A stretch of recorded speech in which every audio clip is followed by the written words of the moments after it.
सर्वेभ्यः नमस्कारः। अहम अस्मि आशीष गर्गः। प्यारे बच्चों, सभी को नमस्कार।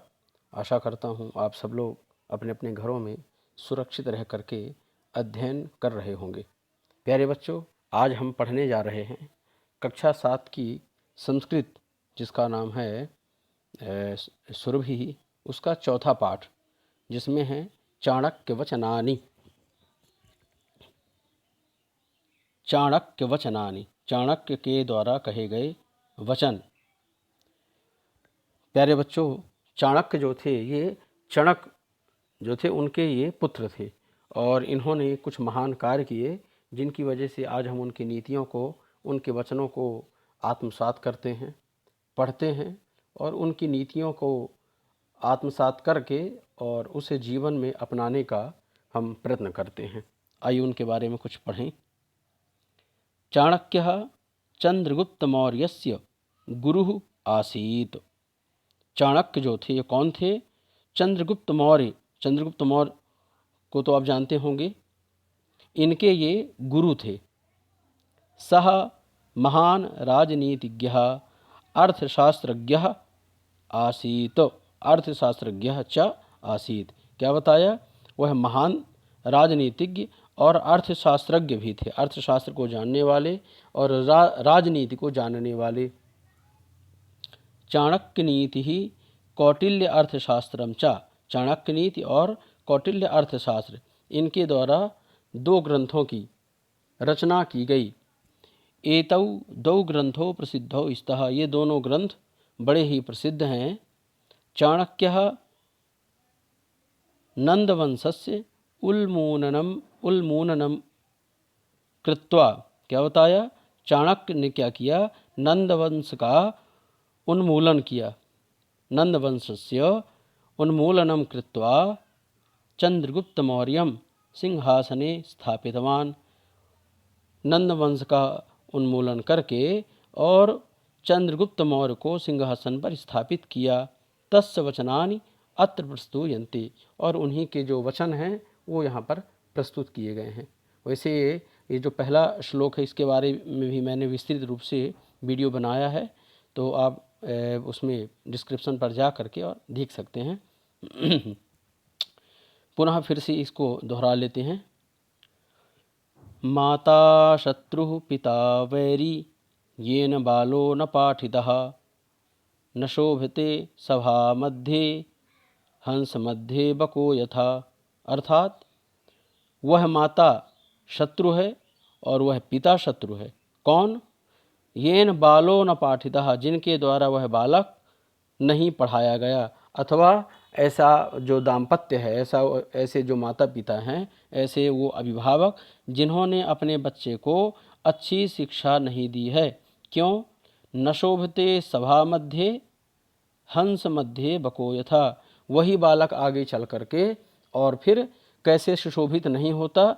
जिस प्रकार न शोभते सभा मध्ये, उसी प्रकार जैसे सभा में, सभा अगर लगी हो किसकी? हंसों की और बगुलों की, तो हंसों के मध्य में बगुला जैसे सुशोभित नहीं होता है, उसी प्रकार आज के शिक्षित समाज में अगर कोई अशिक्षित व्यक्ति रह जाता है और वह किसी कारणों से रह गया है, तो वह फिर समाज में सुशोभित नहीं होता, वह अपने जीवन को अच्छे तरीके से व्यतीत नहीं कर पाता। इसीलिए आज के जो अभिभावक हैं, उनकी जिम्मेदारी बनती है कि वो अपने बच्चों को, अपनी संतान को शिक्षा के साथ नैतिक शिक्षा और तथा उन्हें जीवन का जो एक अच्छा नज़रिया, जीवन जीने का जो तरीका है, उसकी शिक्षा उन्हें अवश्य रूप से देना चाहिए, निश्चित रूप से देना चाहिए। आगे चलते हैं। अधमाः धनमिच्छन्ति धनं मानं च मध्यमाः उत्तमाः मानमिच्छन्ति मानो हि महतां धनम्। अधमाः धनमिच्छन्ति। अब यहाँ पर क्या बताया गया है? ऐसे 3 कैटेगरी के लोगों को बताया गया है। अधम लोग जो होते हैं, जो तुच्छ प्राणी होते हैं, वो केवल किसकी अभिलाषा करते हैं? धन की अभिलाषा करते हैं। अधमाः धनम इच्छन्ति। अधम लोग जो होते हैं वो धन की इच्छा करते हैं। और धनम मानम च मध्यमाः। और उनसे थोड़ा सा जो अच्छे लोग रहते हैं, जो मध्यम कैटेगरी के लोग रहते हैं, मध्यम श्रेणी के जो लोग होते हैं, वो क्या करते हैं, धन भी चाहते हैं और मान भी चाहते हैं। वो चाहते हैं कि हमें धन भी मिल जाए और सम्मान भी मिले, प्रेस्टीज भी मिले। उत्तमाः मानमिच्छन्ति, किंतु जो उत्तम लोग होते हैं, जो जिनका व्यक्तित्व उज्जवल होता है, जिनका व्यक्तित्व उत्कर्ष होता है, वो क्या करते हैं, उत्तमाः मानमिच्छन्ति।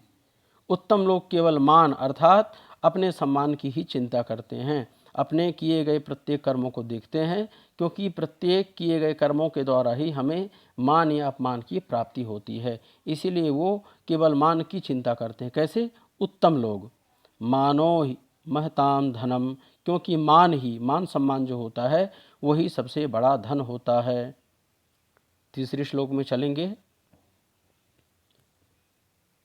जलबिंदु निपातेन क्रमशः पूर्यते घटः, स हेतुः सर्वविद्यानां धर्मस्य च धनस्य च। बहुत ही सुंदर श्लोक है प्यारे बच्चों। जलबिंदु निपातेन, जिस प्रकार थोड़े थोड़े बूंदों से एक एक बूंद अगर किसी घड़े में क्रमशः पड़ती रहें तो वह घड़ा क्या हो जाएगा, पूरा हो जाएगा, पूर्ण हो जाएगा। जलबिंदु निपातेन, जल की छोटी छोटी बिंदुओं के द्वारा क्रमशः वह घड़ा पूरा हो जाता है, घड़ा पूरा भर जाता है। किंतु घड़ा फूटा नहीं होना चाहिए, घड़ा सुंदर होना चाहिए और उसमें प्रायः जल पड़ते रहना चाहिए, तो घड़ा भर जाता है। उसी प्रकार सहेतु, इसी हेतु से, अब यहाँ पर एक एग्जाम्पल दिया है, सहेतु सर्व विद्यानाम। उसी प्रकार जब हम थोड़ी थोड़ी अध्ययन करके, अच्छी अच्छी चीज़ों का संग्रह करके, अच्छी अच्छी नीतियों को पढ़ करके, अच्छे अच्छे श्लोकों को पढ़ते हैं और उनके वैज्ञानिक तथ्य देखते हैं, हर विषय को थोड़ा थोड़ा पढ़ते हैं, तो हमारे ज्ञान का जो घड़ा होता है वह भी एक दिन भर जाता है। तो सहेतु सर्व विद्यानाम धर्मस्य च धनस्य च, और वही आगे विद्या हमारे धर्म और धन दोनों के कार्य में सफल होती है, अथवा दोनों विषयों में हमें वह सफलता दिलाती है। धर्म का मार्ग भी हमारे लिए अच्छा हो जाता है और धन का हम उपयोग भी अच्छे तरीके से करते हैं, अगर हमने सभी विद्याओं को अच्छे तरीके से पढ़ा है तो। आगे चलेंगे। सुखार्थी चेत्यजेद विद्याम, विद्यार्थी चेत्यजेत सुखम, सुखार्थिनः कुतो विद्या, विद्यार्थिनः कुतः सुखम। ये भी प्रासंगिक श्लोक है, इसे भी समझेंगे। सुखार्थी चेत्यजेद विद्याम, अगर किसी व्यक्ति को अध्ययन के समय ही सुख की इच्छा हो जाए कि नहीं, मुझे आराम चाहिए, मैं आराम परस्त रहना चाहता हूँ, आराम का जीवन चाहिए, मेरे जीवन में कोई संघर्ष ना हो, कोई कठिनाई ना आए, मैं हमेशा आराम से पढ़ा रहूँ और मुझे सारी विद्याएं याद हो जाएं, तो ऐसा असंभव है। और तो अगर कोई विद्यार्थी है, कोई और विद्यार्थी है, तो विद्यार्थी चेत त्यजेत सुखम, यहाँ पर किस में डिफरेंस बताया गया है, यहाँ पर एक आराम परस्त व्यक्ति और एक विद्यार्थी के लक्षणों को बताया गया है। कहा अगर कोई सुख को चाहता है तो उसके लिए विद्या नहीं है, और अगर विद्या चाहता है, विद्यार्थी है, तो फिर वह सुख को त्याग दे, उसके लिए फिर सुख नहीं है। किस समय तक? जब तक वह अध्ययन करता है। शारीरिक सुख की यहाँ पर बात की गई है, मानसिक सुख की नहीं। सुखार्थिनः कुतो विद्या, क्योंकि सुखार्थिनः जो सुख चाहता है, जो बिना परिश्रम के ही सब कुछ पाना चाहता है, उसके लिए विद्या नहीं है। और विद्यार्थिनः कुतः सुखम, और जो विद्यार्थी है वास्तव में जो परिश्रमशील है, प्रतिदिन थोड़ा याद करता है, थोड़ा लिखता है, थोड़ा पूछता है और थोड़ा मित्रों से पूछता है, अर्थात अध्ययनशील है, तो ऐसा जो विद्यार्थी है उसके लिए वर्तमान में सुख नहीं है। जब वह विद्या का अर्जन कर लेगा तो पूरी उम्र उसको सुख ही सुख मिलेगा, शारीरिक सुख, मानसिक सुख, हर प्रकार का सुख मिलेगा। तो यहाँ पर मूल बात ये बताया है कि विद्या अध्ययन के समय अगर हम शारीरिक सुख की कामना करने लगेंगे तो हमें विद्या प्राप्त नहीं होगी। तो जो विद्यार्थी होता है वह शारीरिक सुखों को त्याग करके और विद्या का अर्जन करता है। ऐसा आगे चलते हैं। तक्षकस्य विषम दन्ते मक्षिकायाः विषम मुखे वृश्चिकस्य विषम पुच्छे सर्वांगे दुर्जनस्य तु। ध्यान देंगे, तक्षकस्य, थोड़ा और मैं बड़ा कर दूं, तक्षकस्य विषम दंते, तक्षक के जिस प्रकार दांत में विष होता है, और मक्षिकाया विषम मुखे, और मक्खी के, मधुमक्खी जो होती है उसके मुख में विष होता है। मक्षिकाया विषम मुखे, किंतु वृश्चिकस्य विषम पुच्छे, और जो बिच्छू होती है उसके पूंछ में विष होता है। किंतु जो दुर्जन व्यक्ति होता है तो उसके कहाँ होता है विष? सर्वांगे दुर्जनस्य तु, दुर्जन व्यक्ति तो हर प्रकार से विषैला ही होता है, अर्थात उसके सभी अंगों में विष होता है। यहाँ विष से तात्पर्य है उसकी सोच का, उसके विचार का। अगर वह विचारों से कुंठित है, विचारों से वह निम्न सोचता है, तुच्छ सोचता है, दूसरे के बारे में गलत सोचता है, उसके बारे में अनिष्ट सोचता है, उसी को हम दुर्जन कहते हैं। तो यहाँ पर स्पष्ट हो गया होगा कि जो तक्षक होता है अर्थात जो सर्प होता है उसके तो केवल दांत में विष पाया जाता है, और मक्खी के केवल मुख में विष पाया जाता है, और बिच्छू के केवल पूंछ में विष पाया जाता है। किंतु जो दुर्जन व्यक्ति होता है वह तो पूरे तरीके से विषैला होता है, अतः उसका त्याग कर देना चाहिए, उसका संग नहीं करना चाहिए।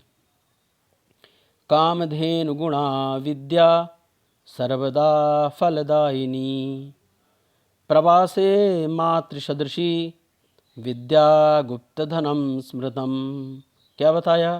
कामधेनु गुणा विद्या, विद्या को यहाँ पर कामधेनु के जैसे बताया गया है। आप लोगों ने कामधेनु शब्द सुना है कभी? आपने सुना होगा कि जो बड़े बड़े संत मुनि महात्मा थे उनके पास कामधेनु रहा करती थी। तो कामधेनु से तात्पर्य ये है, जैसे हमने कल्प वृक्ष के बारे में भी सुना होगा, अर्थात कामधेनु जो है, ये जो कलयुग चल रहा है, जो अभी वर्तमान चल रहा है, इसमें कामधेनु क्या है? विद्या ही है। क्योंकि संसार में ऐसी कोई भी वस्तु नहीं है, ऐसी कोई चीज़ नहीं है, ऐसा कोई पद नहीं है कि जो विद्या को पढ़ने के बाद प्राप्त ना हो। अर्थात व्यक्ति संसार की समस्त विद्याओं को और समस्त जो पद हैं उनसे सुसज्जित हो सकता है अगर वह अच्छे तरीके से सुविद्या का अध्ययन किया है, अच्छी विद्या का अध्ययन किया है। अब इसका हम अर्थ जानेंगे। कामधेनु गुणा विद्या, ये जो विद्या है यह कामधेनु के गुणों के जैसी है। कैसी? सर्वदा फलदायिनी, हमेशा फल देने वाली है। कैसे? प्रवासे मातृसदृशी, जब हम कहीं प्रवास पर जाते हैं, अर्थात घर से निकल करके विदेश में जाते हैं, किसी प्रदेश में जाते हैं, तो वहाँ पर विद्या ही हमारे काम में आती है। विद्या गुप्त धनम स्मृतम, क्योंकि विद्या गुप्त धन क्यों बताया गया? इसको कोई चुरा नहीं सकता है। न चौरहारम न च राजहार्यम, आपने श्लोक सुना होगा, वो भी इसी प्रकार का है। तो जो विद्या है यह गुप्त धन है, इसे कोई नहीं चुरा सकता। और प्रवासे मातृ सदृशी, जब हम कहीं बाहर जाते हैं तो जो व्यक्ति शिक्षित होता है वह हर जगह अच्छे तरीके से अपने आप को संभाल सकता है। तो यही है विद्या का लक्षण। आगे चलते हैं। एकेनापि सुवृक्षेण पुष्पितेन सुगंधिना वासितं तद्वनं सर्वं सुपुत्रेण कुलम यथा। यहाँ पर एक अच्छे वृक्ष और एक सुंदर पुत्र के बारे में बताया गया है। दोनों के बीच में जो अंतर है अथवा दोनों में जो समानता है वो बताई गई है। क्या बताया? जिस प्रकार एकेन अपि सुवृक्षेण, एक सुंदर वृक्ष के द्वारा ही, और कैसा हो? पुष्पितेन सुगंधिना, एक सुंदर और पुष्पित सुगंध देने वाला अगर कोई वृक्ष है, तो जिस प्रकार एक अकेला वृक्ष सुगंधित पुष्पों के द्वारा क्या करता है? वासितम तद्वनम सर्वम, पूरे वन को सुगंधित कर देता है। जैसे ही उसके पास से हवा होकर के गुजरेगी, पूरे वन में सुंदर जो उसकी जो गंध है चारों तरफ फैल जाएगी। उसी प्रकार सुपुत्रेण कुलम यथा, उसी प्रकार अगर हमारे कुल में कोई एक अच्छा पुत्र है, अच्छे पुत्र से तात्पर्य है जिसने अच्छे प्रकार से अच्छा अध्ययन किया है, सुंदर अध्ययन किया है, जिसके अध्ययन से यह पाया गया है कि वो अपने देश के लिए, समाज के लिए और सभ्यता के लिए कुछ अच्छा करे। जो अपने लोग हैं उनके लिए अच्छा करे, गरीबों के लिए अच्छा करे, ऐसा। तो जिस व्यक्ति के अंदर और जिस बालक के अंदर ऐसे गुण आ गए हैं उसी को हम सुपुत्र कहते हैं। सुपुत्रेण कुलम यथा। तो जिस प्रकार एक सुगंधित पुष्प देने वाला वृक्ष सारे वन को सुगंधित कर देता है, उसी प्रकार एक कुल में अगर एक अच्छा बालक जन्म ले लिया है तो वह भी पूरे कुल को सुगंधित कर देता है। तो प्यारे बच्चों, आशा करता हूँ ये वीडियो और ये सेशन आपको पसंद आया होगा। तो इस प्रकार से इन्हीं श्लोकों का आप बार बार अध्ययन करें और इन्हें पढ़ें। अगर आपको किसी भी प्रकार की कोई भी शंका हो, कोई भी प्रश्न हो, आप कमेंट बॉक्स में लिखें और उसका उत्तर दिया जाएगा। तो इसे लाइक करें, कमेंट करें, और जिन्होंने सब्सक्राइब नहीं किया वो चाहें तो सब्सक्राइब कर लें, ताकि हमारे जो आने वाले वीडियो हैं आपको समय समय पर मिलते रहेंगे। तब तक आगे मिलते हैं हम। नमः संस्कृताय।